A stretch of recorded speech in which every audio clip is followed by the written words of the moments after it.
Hello दोस्तों, स्वागत है आपका कॉम्पिटिटिव विद धैर्यम चैनल में।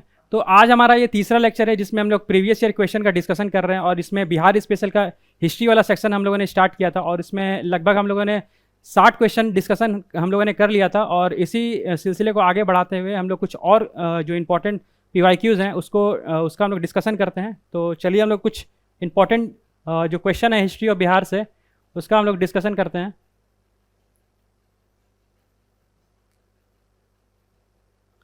तो हमारा क्वेश्चन है, who lead the salt Satyagraha in Bhagalpur.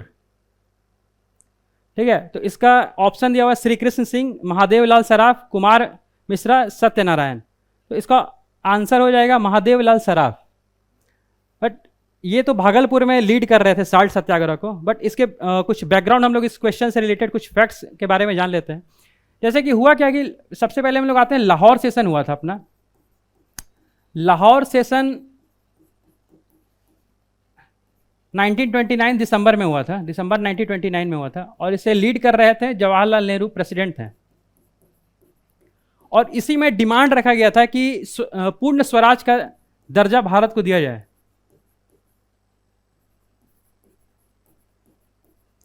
But जो ब्रिटिशर्स थे उन्होंने इस डिमांड को खारिज कर दिया। तो इसी को देखते हुए भारत में सिविल डिसोबीडियंस मूवमेंट लॉन्च किया गया। Civil disobedience movement. Civil disobedience movement में यह तय किया गया कि जो भी लॉ है ब्रिटिशर्स का, जो भी लॉ है उसको ब्रेक किया जाए और डिफरेंट जो भी टैक्स लग रहे हैं उसे भी ब्रेक किया जाए। और भारत में विभिन्न तरीके से जो लीडर्स थे वो इस सिविल डिसोबीडियंस मूवमेंट में पार्ट लेने लगे। जैसे कि हम इसे बात करें तो साल्ट सत्याग्रह इसका एक टूल अपनाया गया सिविल डिसोबीडियंस मूवमेंट का, साल्ट सत्याग्रह था। तो साल्ट सत्याग्रह बेसिकली स्टार्ट किया गया गांधी जी के द्वारा।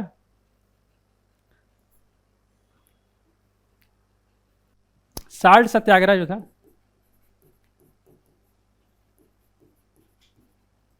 गांधी जी के द्वारा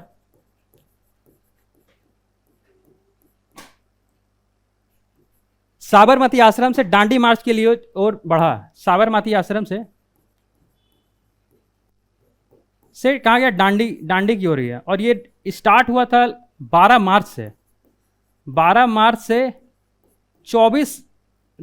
5 अप्रैल तक हुआ था। 12 मार्च से 5 अप्रैल। तो ये देखा जाए तो ये टोटल 24 दिनों तक चला था, 24 डेज। और इसमें कुल गांधी जी के साथ 78 इनके साथ फॉलोवर थे जो इस मार्च में शामिल हुए थे। तो टोटल 78 फॉलोवर थे, 78 फॉलोवर। और उसमें से भी अगर हम लोग बिहार के पर्सपेक्टिव से बात करें तो बिहार के गिरिवरधारी चौधरी थे, जो इन 78 लोगों में से एक गिरिवरधारी चौधरी भी थे।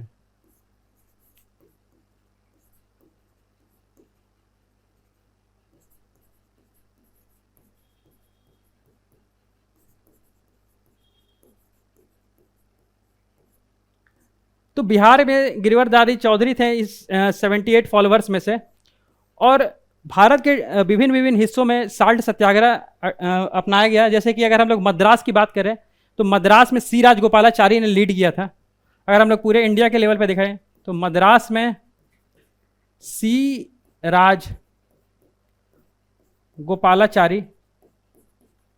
और धरसना में देखें, धरसना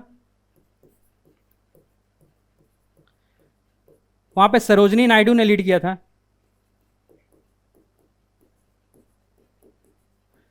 तो ये तो रहा कुछ एग्जाम्पल पूरे ऑल ओवर इंडिया के लेवल पे। बट अभी हमारा डिस्कशन बिहार के पर्सपेक्टिव से है। तो बिहार में हम देखें तो भागलपुर में महादेव लाल सराफ ने किया था। और बिहार में भी अगर हम देखें तो बिहार में ये जो साल्ट सत्याग्रह था वो 15 अप्रैल 1930 से शुरू हो गया था बिहार में, 15 अप्रैल 1930 में। और भागलपुर में इसे महादेव लाल सराफ लीड कर रहे थे। और श्री कृष्ण सिंह की बात करें तो वो मुंगेर से लीड कर रहे थे। तो ये कुछ फैक्ट्स हैं जो हमें ध्यान में रखना है कि मुंगेर से कौन लीड कर रहा था साल्ट सत्याग्रह को, तो कृष्ण सिंह थे। महादेव लाल सराफ भागलपुर से, और सत्यनारायण थे वो दरभंगा से लीड कर रहे थे। और अगर हम लोग पटना की बात करें तो पटना में लीड कौन कर रहे थे वो भी हमें जानने की जरूरत है। पटना में अंबिका कांत सिंह, ये पटना से लीड कर रहे थे। पटना में भी एक स्पेसिफिक जगह था नकाश पिंड, नकाश पिंड जगह है मंगल तालाब के पास, तो वहां पे अंबिका कांत सिंह लीड कर रहे थे। बट हुआ क्या कि ब्रिटिश की जो पुलिस थी वो क्या करती है कि अंबिका कांत सिंह को अरेस्ट कर लेती है। तो अरेस्ट करने के बाद राम वृक्ष बेनीपुरी ने साल्ट सत्याग्रह को पटना में लीड किया है। राम वृक्ष बेनीपुरी जी ने।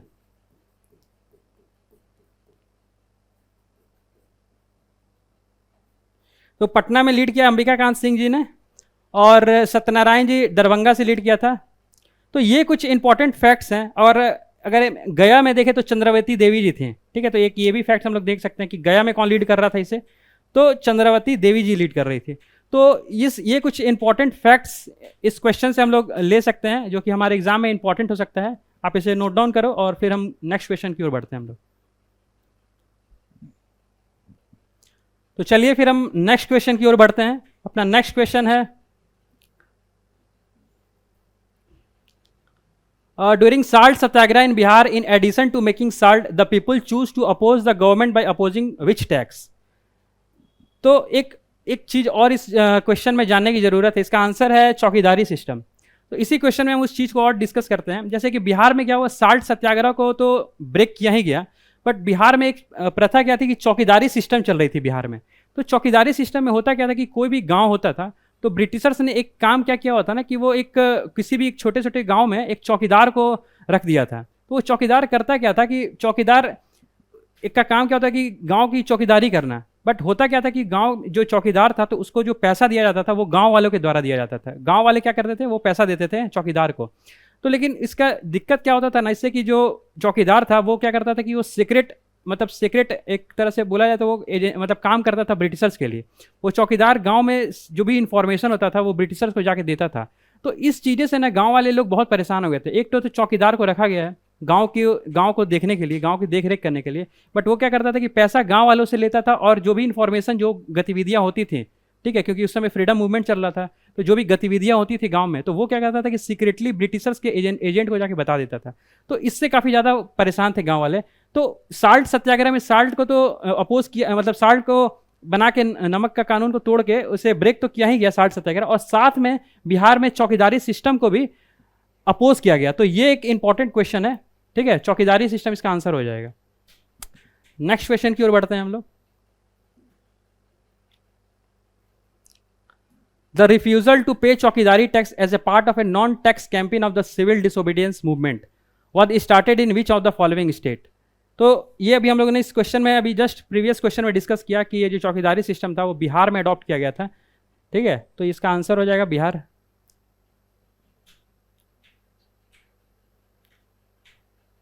ठीक है, नेक्स्ट क्वेश्चन है अपना, during the salt Satyagraha in Bihar, in addition to making salt the people choose to oppose the government by opposing which tax, development, मलबा, हाथी। से ये क्वेश्चन गलत हो गया, ठीक है, तो इसे हम लोग छोड़ देते हैं ये वाला क्वेश्चन। वैसे तो इसका आंसर वही होगा, इसका आंसर अपना चौकीदारी सिस्टम ही हो जाएगा, ठीक है। इसका ऑप्शन थोड़ा दिक्कत है। वैसे देखो यहाँ पे चौकीदारी सिस्टम दिया हुआ है, ठीक है। तो हम लोग, ये हमारा 64 क्वेश्चन था। नेक्स्ट क्वेश्चन की ओर बढ़ते हैं हम लोग। Who was the member of constituent assembly of India from Bihar? N Sinha, Rajendra Prasad, Jagjivan Ram, Shyam Nandan Prasad Mishra. तो इसका आंसर हो जाएगा मोर देन एबव, ठीक है। इसका आंसर क्या हो जाएगा, मोर देन एबव, मतलब इनमें से सारे लोग कॉन्स्टिट्यूएंट असेंबली के मेंबर थे। तो कॉन्स्टिट्यूएंट असेंबली में कुछ चीज़ें हम लोग जान लेते हैं कि कॉन्स्टिट्यूएंट असेंबली में इंटरीम जो प्रेसिडेंट बनाया गया था, इंटरीम प्रेसिडेंट बनाया गया था सचिदानंद सिन्हा जी को।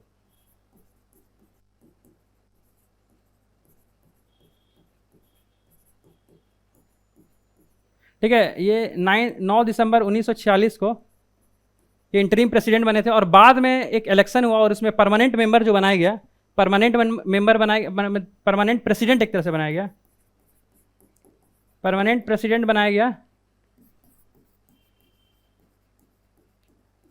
डॉक्टर राजेंद्र प्रसाद जी को।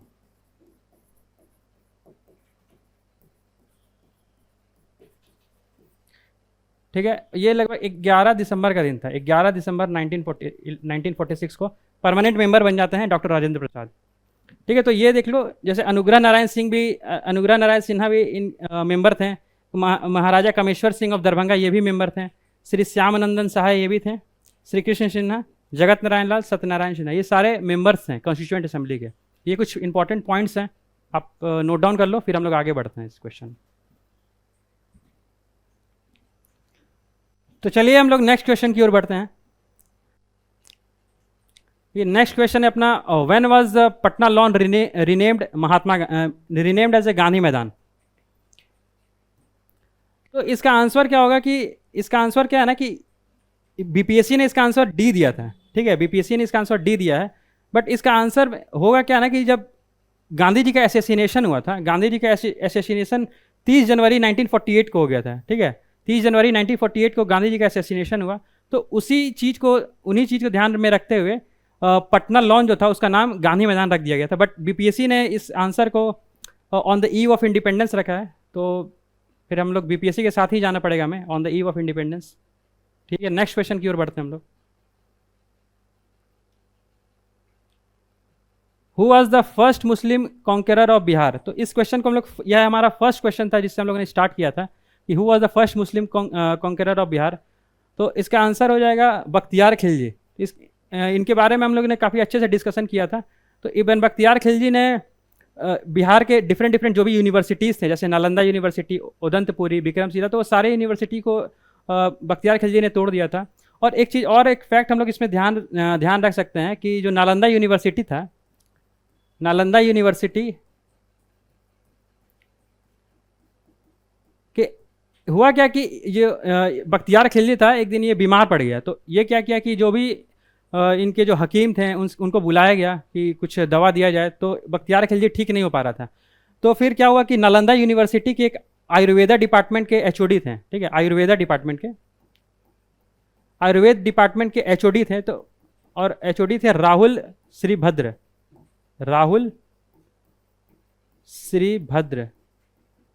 तो इन्होंने बख्तियार खिलजी का इलाज अच्छे ढंग से कर दिया और वो ठीक हो गया। तो इसी चीज़ को देखते हुए ना वो बख्तियार खिलजी काफ़ी ज़्यादा मतलब बौखला गया, और वो देखा कि जो नालंदा यूनिवर्सिटी के मतलब या फिर जो भारत की जो पद्धति है, मेडिकल की जो फैसिलिटी है वो काफ़ी बढ़िया है हमारे मतलब ये जो हकीम हैं या फिर उनसे।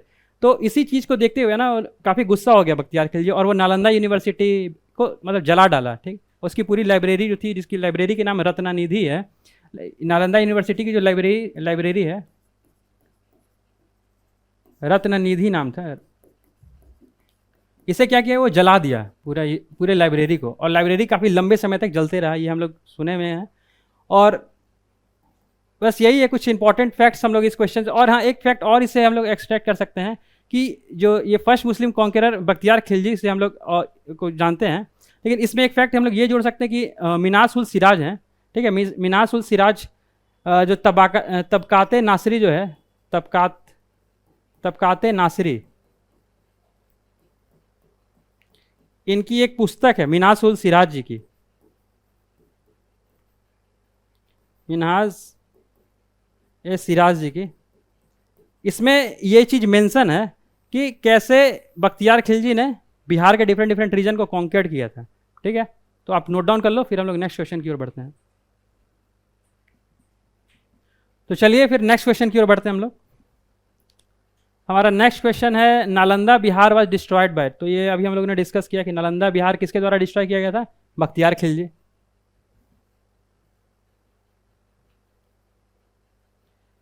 नेक्स्ट क्वेश्चन है हमारा, the Vikramshila university was established by. तो विक्रमशिला यूनिवर्सिटी किसके द्वारा इस्टेब्लिश किया गया था, Devpal, Gopal, Dharmapal, more than one above. मतलब क्या हो सकता है इसका आंसर, इसका आंसर हो जाएगा धर्मपाल। ठीक है, विक्रमशिला यूनिवर्सिटी को किसने स्टैब्लिश किया था, धर्मपाल। तो कुछ फैक्ट्स हम लोग इस क्वेश्चन से रिलेटेड देख लेते हैं कि इसमें बेसिकली पाल डायनेस्टी के बारे में हम लोग देख लेते हैं। पाल डायनेस्टी जो था, ठीक, पाल डायनेस्टी है, पाल डायनेस्टी बिहार में लगभग 1750 एडी से रूल करना शुरू कर दिया था, और लगभग 1150 के आसपास एडी तक ये रूल किया। और पाल डायनेस्टी के जो संस्थापक थे वो गोपाल थे। ठीक है, गोपाल ने ही उदंतपुरी यूनिवर्सिटी बनाया था, उदंतपुरी। और ये उदंतपुरी यूनिवर्सिटी कहाँ था? बिहार शरीफ में, बिहार शरीफ में उदंतपुरी यूनिवर्सिटी है। ठीक है, और इनके बाद अगर हम लोग आए तो धर्मपाल के बारे में देख लेते हैं। धर्मपाल, तो धर्मपाल जी ने क्या विक्रमशिला यूनिवर्सिटी बनाया था, ये क्वेश्चन में ही मेंशन है।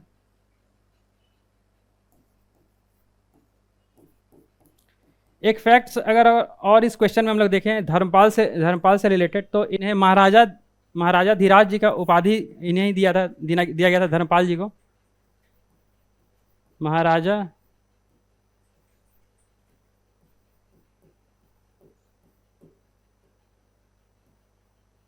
ठीक है, महाराजा धीराज जी का उपाधि धर्मपाल को दिया गया था।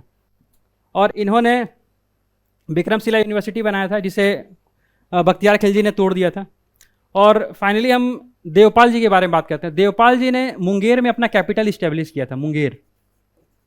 और एक फैक्ट और अगर हम देवपाल जी के बारे में बात करें तो जावा के जो रूलर थे, जावा के रूलर थे बालपुत्र देव।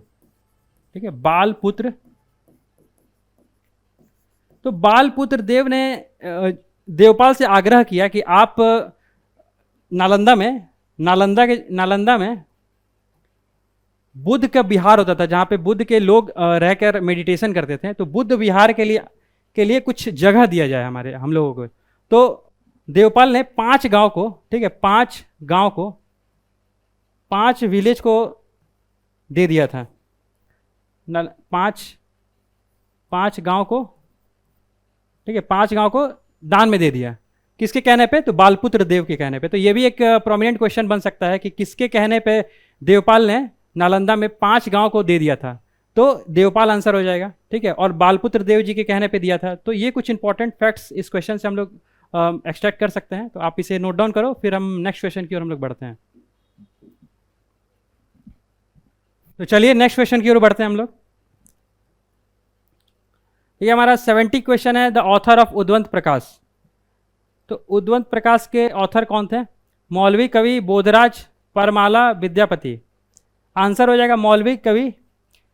उद्वंत प्रकाश जो थे ये कोर्ट पोएट थे, ये कोर्ट पोएट थे, वीर कुंवर सिंह जी के कोर्ट पोएट थे, वीर कुंवर सिंह।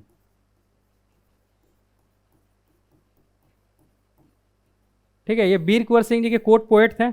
और इन्होंने और भी बुक लिखा था, जैसे कि उद्वंत विनोद, ठीक है, उद्वंत विनोद बाघ सिंह। ठीक है, तो ये बेसिकली वीर कुंवर सिंह जी के बारे में उनके बारे में लिखते थे मौलवी कवि जी। ठीक है, तो ये कुछ इंपॉर्टेंट फैक्ट्स हम लोग नोट डाउन कर सकते हैं इस क्वेश्चन से। आप नोट डाउन करो, फिर नेक्स्ट क्वेश्चन की ओर बढ़ते हैं हम लोग। तो चलिए नेक्स्ट क्वेश्चन की ओर बढ़ते हैं हम लोग। 71 क्वेश्चन है। Who left Patna college with just 20 days remaining for his examination.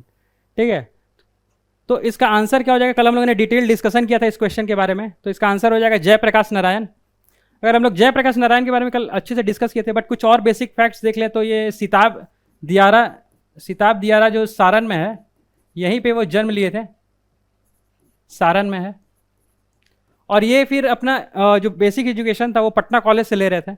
और मौलाना अब्दुल कलाम आज़ाद के एक कॉल पे उन्होंने क्या किया, जो भी इस कॉलेज था वो छोड़ दिया 20 दिन पहले एग्जाम के, और उन्होंने भारतीय जो विद्यापीठ था, बिहार विद्यापीठ ज्वाइन कर लेते हैं। ठीक है, बिहार विद्यापीठ ज्वाइन कर लेते हैं बिहार विद्यापीठ।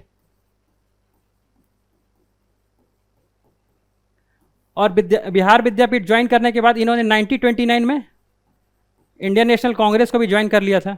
ठीक है, तो ये कुछ फैक्ट्स हम लोगों ने कल देखा था अच्छे से। बट कुछ एक चीज हमारा जो फैक्ट्स बच गया था, जैसे कि लिटरेरी वर्क इनका कुछ था, लिटरेरी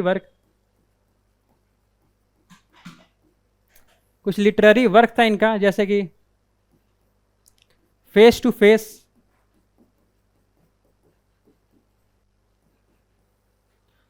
सोशलिज्म टू सर्वोदय,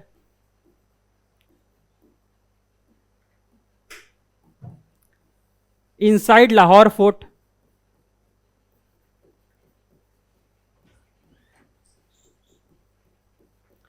और एक और इनका लिटरेरी वर्क था जैसे कि कारावास की कहानी, कारावास की कहानी।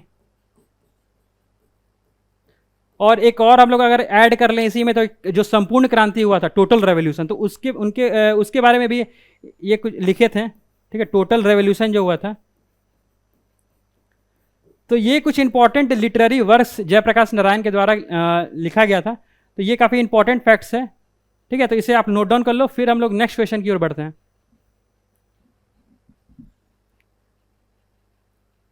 तो चलिए नेक्स्ट क्वेश्चन की ओर बढ़ते हैं हम लोग। हमारा नेक्स्ट क्वेश्चन है 72, by which name Jayaprakash Narayan known. तो जयप्रकाश नारायण जी को लोकनायक के नाम से जाना जाता था, ये हम लोग डिस्कस कर लिए अच्छे से।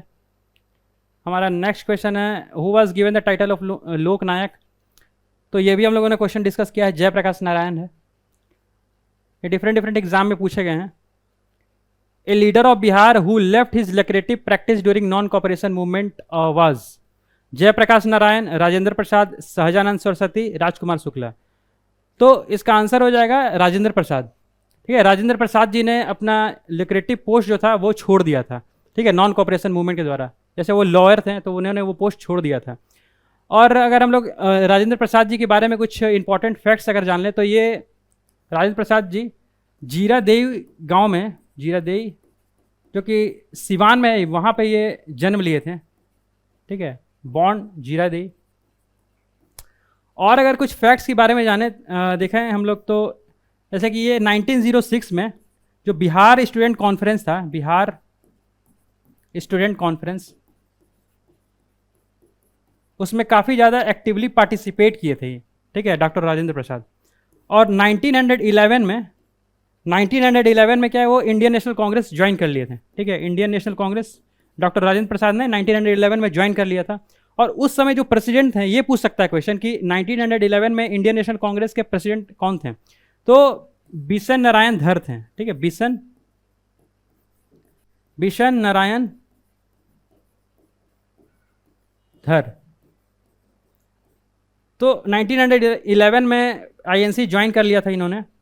और कुछ फैक्ट्स के बारे में अगर हम लोग देखें तो इन्हें आज़ाद शत्रु के नाम से भी जाना जाता था, आज़ाद शत्रु। आज़ाद शत्रु का मतलब जिसका कोई शत्रु ना हो उसे आज़ाद शत्रु बोलते। तो राजेंद्र प्रसाद का कोई शत्रु नहीं था, इसलिए उनका नाम आज़ाद शत्रु नाम रखा गया था।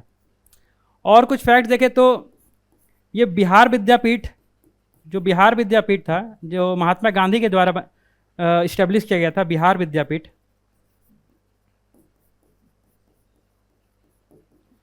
6 फरवरी 1921 को बिहार विद्यापीठ इस्टेब्लिश किया गया था। तो उसके ये प्रेसिडेंट हैं, ठीक है, बिहार विद्यापीठ के प्रेसिडेंट हैं।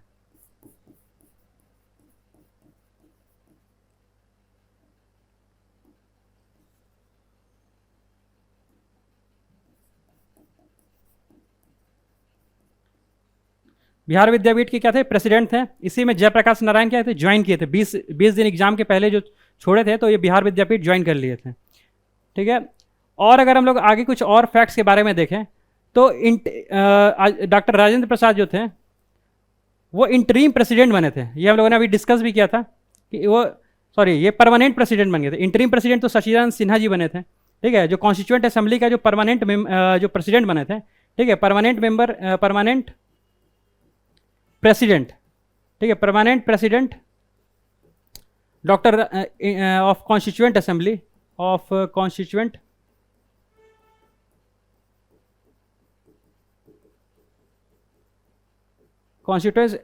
असेंबली के परमानेंट प्रेसिडेंट कौन बने थे, तो डॉक्टर राजेंद्र प्रसाद बने थे। और एक फैक्ट हम लोग देख ले तो जब गवर्नमेंट बनने लगा फाइनली, जब कॉन्स्टिट्यूएंट असेंबली अपना बन गया तो उसमें एक पोस्ट दिया गया डॉक्टर राजेंद्र प्रसाद को, जो कि फूड मिनिस्ट्री के तौर पे दिया गया था, ठीक है, फूड मिनिस्ट्री वाला कार्यभार इन्हें दिया गया, ठीक है। और फाइनली ये भारत के प्रेसिडेंट बनते हैं, पहले प्रेसिडेंट बनते हैं डॉक्टर राजेंद्र प्रसाद।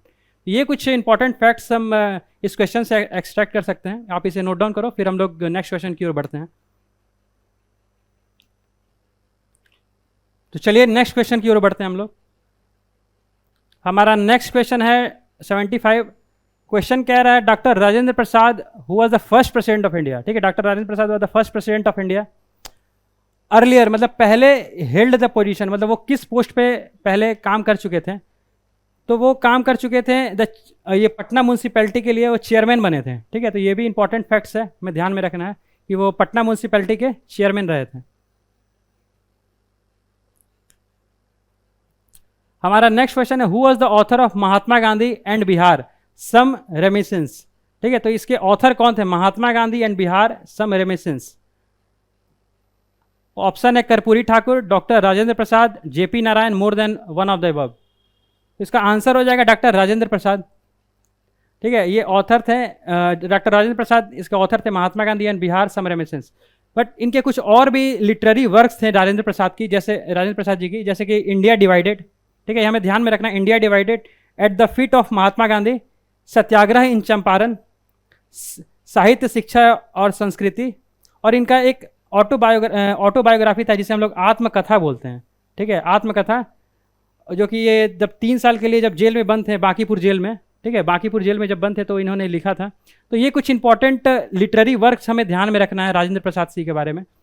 पहला क्या हो गया, Mahatma Gandhi and Bihar some reminiscences, India divided, at the feet of Mahatma Gandhi, Satyagraha in Champaran, Sahitya Shiksha और संस्कृति, और आत्मकथा इनका क्या था, ऑटोबायोग्राफी था। तो ये कुछ इंपॉर्टेंट फैक्ट्स हमें इस क्वेश्चन से ध्यान में रखना है, आप इसे नोट डाउन कर लो और फिर हम लोग आगे बढ़ते हैं।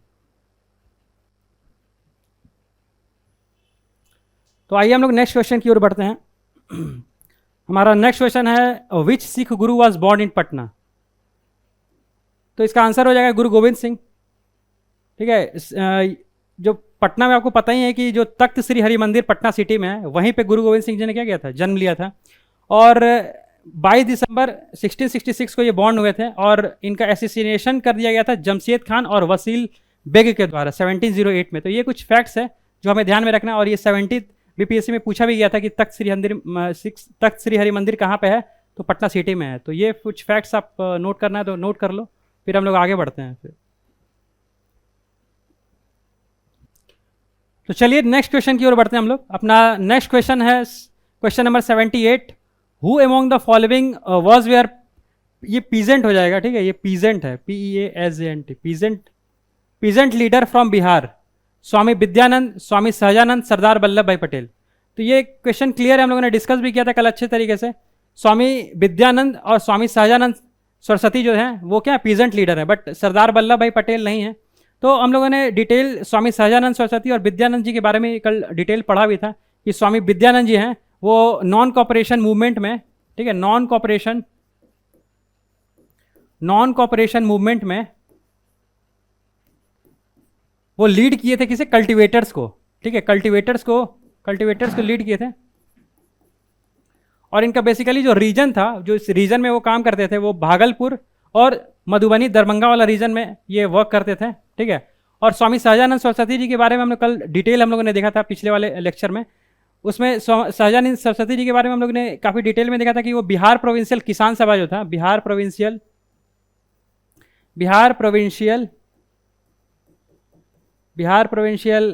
किसान सभा जो हुआ था, किसान सभा 1929 में, जो बिहार प्रोविंशियल किसान सभा जो 1929 में जो सोनपुर में हुआ था, ठीक है, वो जो सोनपुर में हुआ था, तो स्वामी सहजानंद सरस्वती जी क्या थे, प्रेसिडेंट थे। और उसके बाद जो सेकंड बिहार प्रोविंशियल किसान सभा हुआ था तो उसमें गया में हुआ था और गुरु पुरुषोत्तम दास टंडन थे। लेकिन जो थर्ड हुआ, ठीक है, जो थर्ड हुआ था, थर्ड हाजीपुर में हुआ था, तो उसके भी प्रेसिडेंट कौन थे, स्वामी सहजानंद सरस्वती थे। तो स्वामी सहजानंद सरस्वती जी का योगदान काफ़ी ज़्यादा था, ठीक है, पीजेंट वाले मूवमेंट्स में। और उसके बाद ये जो बिहार जो प्रोविंशियल में किसान सभा हो रहा था, बट ये ऑल इंडिया लेवल पे होता है 1936 में। ठीक है, 1936 में हम लोग ऑल इंडिया किसान सभा होता है, ऑल इंडिया किसान सभा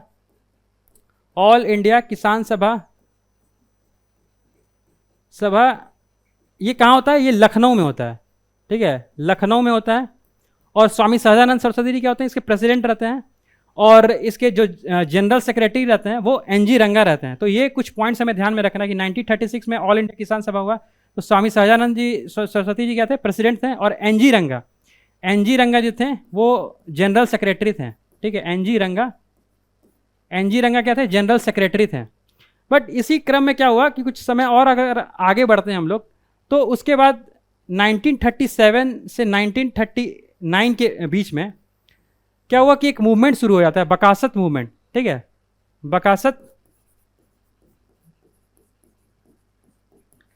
बकासत मूवमेंट। तो इसको भी लीड कर रहे थे स्वामी सहजानंद सरस्वती जी। ठीक है, तो इसमें दिक्कत क्या थी कि क्या हुआ कि 1929 से क्या हुआ कि डिप्रेशन, मंदी जैसी स्थितियां भारत और विश्व के डिफरेंट डिफरेंट जगहों में होने लगी थी, मंदी जैसी परिस्थितियां। तो उसमें हुआ क्या कि जो भी किसान थे उनके पास पैसा बहुत कम हो रहा था, लेकिन जो जमींदार थे वो क्या कर रहे थे, उनसे लगान मांग रहे थे। ठीक है, जो भी छोटे मोटे किसान थे, तो किसान जो थे वो पैसा देने में सक्षम नहीं थे। तो वो जो जमींदार थे, बड़े बड़े जमींदार, वो क्या कर रहे थे कि जो छोटे छोटे किसान थे उनसे क्या कर रहे थे कि वो लैंड जो था, जो लैंड रहता था पीजेंट के पास, वो लैंड ले रहे थे। ठीक है, जो जमींदार थे, तो उसे ही हम लोग बकासत लैंड बोलते हैं। तो इसी मूवमेंट को हम लोग बकासत मूवमेंट बोल रहे हैं, और इसी को सहजानंद सरस्वती जी ने लीड किया था। तो इसे हम लोग बकासत मूवमेंट बोलते हैं, और ये बेसिकली 1937 से 1939 के क्रम में चला था। तो ये कुछ इंपॉर्टेंट पॉइंट्स हम लोग इस क्वेश्चन से एक्सट्रैक्ट कर सकते हैं। और काफ़ी डिटेल में हम लोगों ने प्रीवियस लेक्चर में स्वामी विद्यानंद और स्वामी सहजानंद सरस्वती जी के बारे में डिटेल हम लोगों ने डिस्कशन किया है। और अगर आप लोगों ने पिछला वाला लेक्चर नहीं देखा तो आप आई बटन पे डिटेल लेक्चर देख सकते हो। फर्स्ट और सेकंड हम लोग डाल दिए हैं, उसमें लगभग 60 क्वेश्चन हम लोगों ने डिस्कस किया है। तो आप प्रीवियस वाले वीडियो से आप डिटेल स्वामी सहजानंद और स्वामी विद्यानंद जी के बारे में आप देख सकते हो। और फिलहाल इस चीज़ को आप नोट डाउन करो, फिर हम लोग नेक्स्ट क्वेश्चन की ओर बढ़ते हैं हम लोग। तो चलिए नेक्स्ट क्वेश्चन की ओर बढ़ते हैं हम लोग। हमारा नेक्स्ट क्वेश्चन है, who did lead the peasant movement in the region of Darbhanga Raj. ठीक है, दरभंगा राज में किसने पीजेंट मूवमेंट को लीड किया था? तो हम लोगों ने अच्छे से देखा था कि स्वामी विद्यानंद थे। वो क्या कर रहे थे कि उनका जो एरिया था वो मधुबनी, दरभंगा और भागलपुर वाला जो रीजन था वो स्वामी विद्यानंद लीड कर रहे थे। ठीक है, हु इस्टेब्लिश्ड स्वराज दल इन बिहार। तो प्रीवियस वाले लेक्चर में हमने काफ़ी क्लियर अच्छे से स्वराज दल के बारे में डिस्कस किया है कि जो स्वराज दल है उसका स्टेब्लिश बिहार में किसने किया था? तो श्री कृष्ण सिंह थे। ठीक है, आंसर ए हो जाएगा, श्री कृष्ण सिंह। अगर हम स्वराज दल के बारे में कुछ बात कर लें तो हुआ क्या कि यहाँ पे गया सेशन जो हुआ था, गया सेशन 1922 में, तो इसी में क्या है ना कि सी आर दास ने एक प्रपोजल पेश किया। सी आर दास जी ने एक प्रपोजल पेश किया कि लेजिस्लेटिव काउंसिल में इंटर करते हैं और जो भी ब्रिटिश जो काम कर रही है उसमें कुछ दखलंदाजी देते हैं, उन्हें काम करने से रोकते हैं। ठीक है, तो लेजिस्लेटिव काउंसिल में इंटर करने के लिए प्रपोजल पेश किया। लेजिस्लेटिव काउंसिल में इंटर करने के लिए एक प्रपोजल पेश किया है। ठीक है, एक प्रपोजल पेश किया। तो इसी में क्या है ना कि कुछ लोग, जैसे कुछ लीडर थे जो इसके पक्ष में थे। ठीक है, तो उसे हम लोग प्रो चेंजर्स बोलते हैं, और जो इसके पक्ष में नहीं थे वो नो चेंजर्स थे। तो pro changers and no changers. तो इसी दो धड़ में क्या ना कि कांग्रेस बढ़ गई, प्रो चेंजर्स और नो चेंजर्स। तो प्रो चेंजर्स में सी आर दास, मोतीलाल नेहरू, सी आर दास, मोतीलाल नेहरू जैसे लीडर आ गए हैं। ठीक है, और नो चेंजर्स में डॉक्टर राजेंद्र प्रसाद जैसे लीडर थे। ठीक है, राजेंद्र प्रसाद। तो इसी को देखते हुए बिहार में भी क्या हुआ कि स्वराज दल का निर्माण किया गया। ठीक है, तो ये फाइनली क्या हुआ, इंडिया में 1923 में स्वराज दल का स्टेब्लिश किया गया, पूरे ऑल ओवर इंडिया में स्वराज दल। और बिहार में भी स्वराज दल का स्टेब्लिश किया गया। तो बिहार में जो लीडर थे, जो बिहार में इसको लीड कर रहे थे, वो श्री कृष्ण सिंह थे। ठीक है, इसे नोट डाउन कर लो आप लोग, फिर नेक्स्ट क्वेश्चन की ओर बढ़ते हैं हम लोग।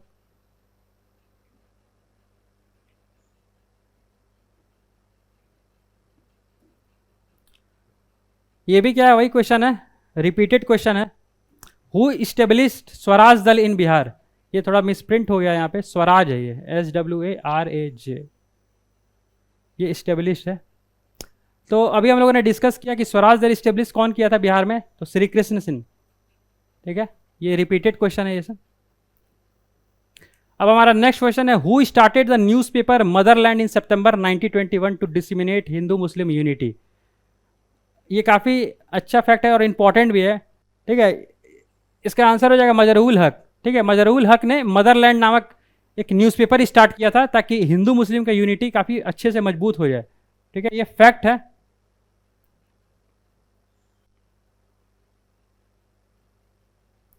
अब हमारा नेक्स्ट क्वेश्चन है, हु इनॉग्रेटेड बिहार नेशनल कॉलेज। ठीक है, who inaugurated Bihar National College and its building in Bihar Vidyapeeth in February 1922। ठीक है, तो इसका आंसर क्या हो जाएगा, बिहार विद्यापीठ का हु इनॉग्रेटेड बिहार विद्यापीठ। तो इसका आंसर हम लोगों ने कल डिस्कस किया भी था कि महात्मा गांधी हो जाएंगे। ठीक है, महात्मा गांधी ने क्या किया था, बिहार विद्यापीठ को स्टेब्लिश किया था। ऐसे देखा जाए तो 6 फरवरी 1921 को इसका नींव रख दिया गया था। ठीक है, बिहार विद्यापीठ का। और इसके जो प्रेसिडेंट थे, ठीक है, प्रेसिडेंट जो थे इसके, ये मजरूल हक जी थे। ठीक है, मजरूल हक। और इसके वाइस प्रेसिडेंट जो है, या फिर वाइस चांसलर बोला जाए, ये चांसलर बोल सकते हैं, वाइस चांसलर ब्रज किशोर प्रसाद जी थे। ब्रज किशोर प्रसाद। और इसमें अगर प्रेसिडेंट और इसमें प्रिंसिपल देख लें, ठीक है, एक क्वेश्चन और इसमें अराइज होता है कि प्रिंसिपल कौन था बिहार विद्यापीठ का, तो वो राजेंद्र प्रसाद जी थे। राजेंद्र प्रसाद। ठीक है, राजेंद्र प्रसाद जी थे बिहार विद्यापीठ के प्रिंसिपल। और इसमें बस यही कुछ इंपॉर्टेंट फैक्ट्स हम लोग कल डिस्कस भी किए थे। ठीक है, हमारा नेक्स्ट क्वेश्चन है, the name of Hindi weekly which was the mouthpiece of agrarian and peasant movement in 1940 was हुंकार। ठीक है, ये किसका था, हम लोगों ने कल अच्छे से डिस्कस भी किया था कि हुंकार किसका था, स्वामी सहजानंद सरस्वती जी के। स्वामी सहजानंद सरस्वती जी का ये स्वामी सहजानंद सरस्वती। ठीक है, स्वामी सहजानंद सरस्वती जी ने हुंकार लिखना प्रारंभ कर दिया था। ठीक है, और आगे बढ़ते हैं, ये क्वेश्चन अच्छे से हम लोग डिस्कस भी कर लिए थे कल। Which city of Bihar was made capital in lieu of Murshidabad by Mir Qasim. ठीक है, तो ये इंपॉर्टेंट क्वेश्चन, इसके बारे में हम लोग डिस्कस कर लेते हैं। तो इसका आंसर क्या हो जाएगा, पटना, दरभंगा, सासाराम, मुंगेर। इसका आंसर हो जाएगा मुंगेर। ठीक है, तो मीर कासिम ने क्या किया था, अपना कैपिटल मुर्शिदाबाद से मुंगेर इस्टेब्लिश कर लिया था। तो कुछ फैक्ट्स अगर हम लोग देख लेते हैं, जैसे कि अगर हम लोग कुछ इसके पास्ट में जाएं तो बैटल ऑफ पलासी हुआ था। ठीक है, बैटल ऑफ पलासी के बारे में हम लोग अगर जिक्र करें तो ये 23 जून 1757 को बैटल ऑफ पलासी लड़ा गया था। ठीक है, इसमें हुआ क्या ना कि इसमें ब्रिटिशर्स की ओर से रॉबर्ट क्लाइव था,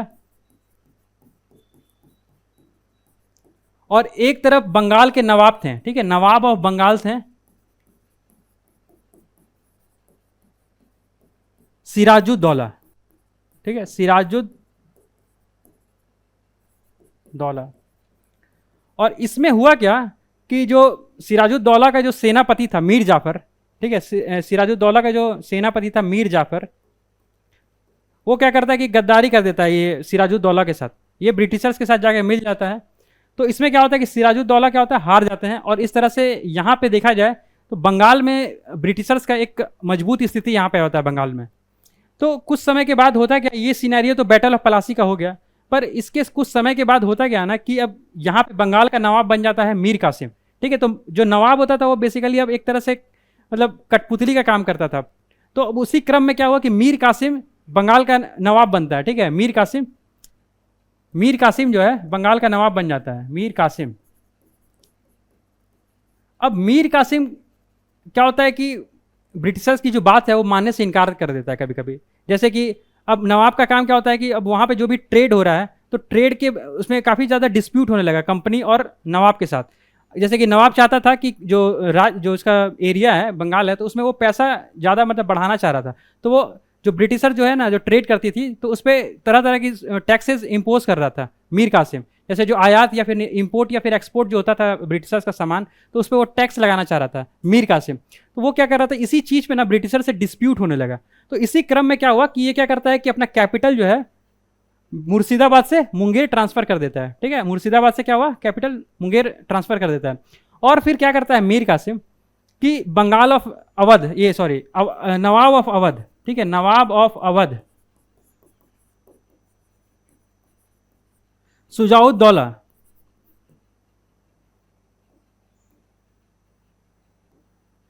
सुजाउद दौला से मिलता है, सुजाउद दौला से, और ये अपनी पूरी बात बताता है कि वहाँ पे क्या है ना कि जो ब्रिटिशर्स हैं वो काफ़ी ज़्यादा मतलब ट्रेड या फिर जो भी है हमें अच्छे से रूल करने नहीं दे रहे हैं।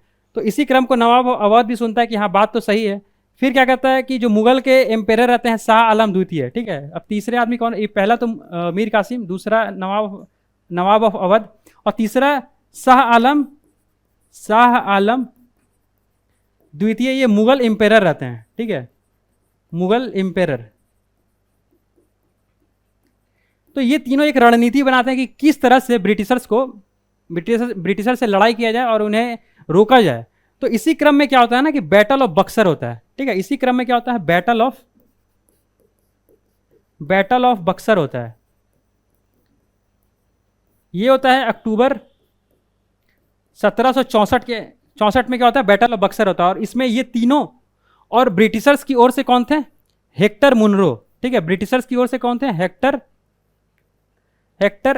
मुनरो, ये थे ब्रिटिशर्स की तरफ से।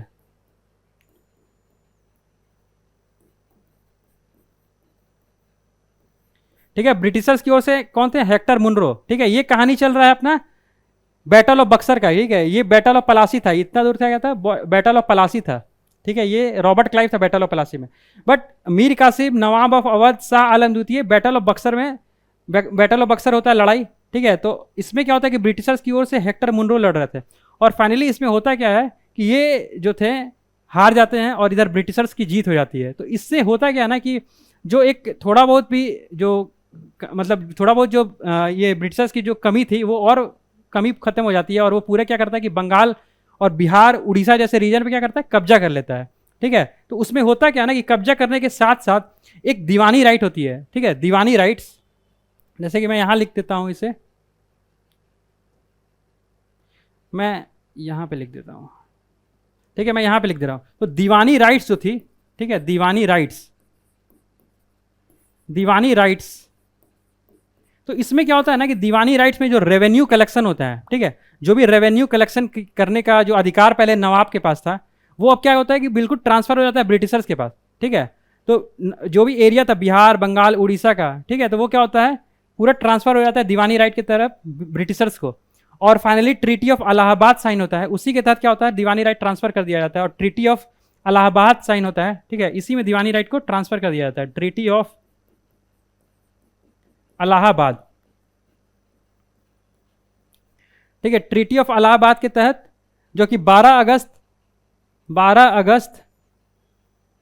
1765 को साइन किया जाता है, और उसमें क्या होता है कि सारा दीवानी राइट्स बंगाल, बिहार, उड़ीसा का वो ब्रिटिशर्स के पास चला जाता है। तो ये काफ़ी इंपॉर्टेंट इवेंट्स होता है, ठीक है। और इससे क्या होता है कि ब्रिटिशर्स काफ़ी ज़्यादा मजबूत हो जाते हैं, और तकरीबन 150 साल तक और वो क्या करते हैं, भारत पे कब्जा जमाए लेते हैं, ठीक है। तो ये कुछ इंपॉर्टेंट फैक्ट्स हैं, आप इसे नोट डाउन कर लो, फिर हम लोग नेक्स्ट क्वेश्चन की ओर बढ़ते हैं।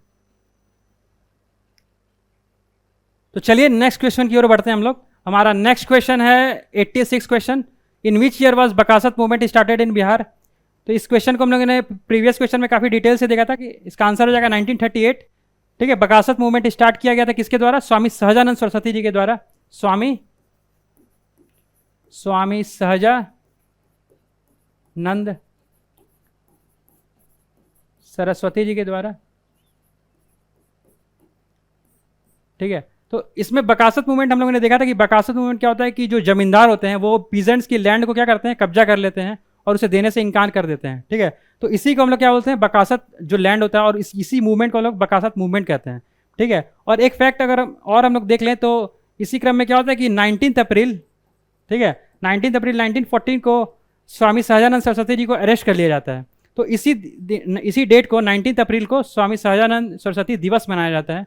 तो ये एक फैक्ट हम इसमें इस क्वेश्चन से देख सकते हैं। तो आइए नेक्स्ट क्वेश्चन की ओर बढ़ते हैं हम लोग। नेक्स्ट क्वेश्चन है हमारा, what is the significance of Bihar Diwas date is celebrated on 22 March every year. तो ये हमारा प्रीवियस क्वेश्चन ही है, ठीक है। तो इसमें इसका ऑप्शन देख लो, on this day the state reorganization commission created Bihar was carved out of united province on this day in 1873 to commemorate Bihar separation from Bengal presidency in 1912 to celebrate the naming of Bihar in 12th century by Muslim ruler. तो इसका answer clear है कि इसका answer C हो जाएगा। इसी दिन क्या होता है कि 22 मार्च को ठीक है, 22 मार्च 1912 को क्या हुआ था कि बिहार बंगाल से सेपरेट हो गया था। और इसका अनाउंसमेंट कब हुआ था, ये क्वेश्चन भी पूछ सकता है कि इसका अनाउंसमेंट कब किया गया था। तो ये 11 दिसंबर 1911 यानी 12 था, 12 दिसंबर 1911 को क्या हुआ था, अनाउंसमेंट किया गया था। ठीक है, वो दिल्ली दरबार जब सजा था तो उसमें अनाउंसमेंट किया गया था कि बिहार को बंगाल से अलग किया जाएगा। ठीक है, और इसमें हम लोग देखा था, हम लोग इसमें कुछ और भी फैक्ट्स देखे थे कि कैसे सच्चिदानंद सिन्हा ने, क्रिएटर ऑफ मॉडर्न बिहार भी कहा जाता है सच्चिदानंद सिन्हा को, जिन्होंने बिहार टाइम्स पत्रिका लिखा था और उसमें पृथक बिहार की बात कही थी उन्होंने। ठीक है, और भी हम लोगों ने देखा था कि कैसे फखरुद्दीन ने रिजोल्यूशन ऑफ बिहार लाया था कि कैसे बिहार को सेपरेट किया जाए, तो वो रिजोल्यूशन भी लाया गया था। तो ये कुछ फैक्ट्स हम लोगों ने पहले भी देख चुके हैं हम लोगों ने इससे रिलेटेड, और ये क्वेश्चन भी काफ़ी इंपॉर्टेंट है। तो ये कुछ क्वेश्चन आज हम लोगों ने डिस्कस किया, और इसी सिलसिले को हम लोग फिर नेक्स्ट क्लास में आगे बढ़ाएंगे, कुछ और भी इंपॉर्टेंट क्वेश्चंस लेके आएंगे बिहार हिस्ट्री से रिलेटेड। और अगर आपको अच्छा लग रहा है ये सेशन तो आप लाइक करें, सब्सक्राइब करें और अपने फ्रेंड्स के साथ शेयर भी करें। और अगर आप लोगों ने प्रीवियस लेक्चर नहीं देखा है तो आप आई बटन पे जाएं और प्रीवियस लेक्चर देखें हमारा, जिसमें हम लोगों ने प्रीवियस ईयर क्वेश्चन के जो 60 क्वेश्चन और भी हैं उसको हम लोगों ने डिस्कस किया है। Thank you.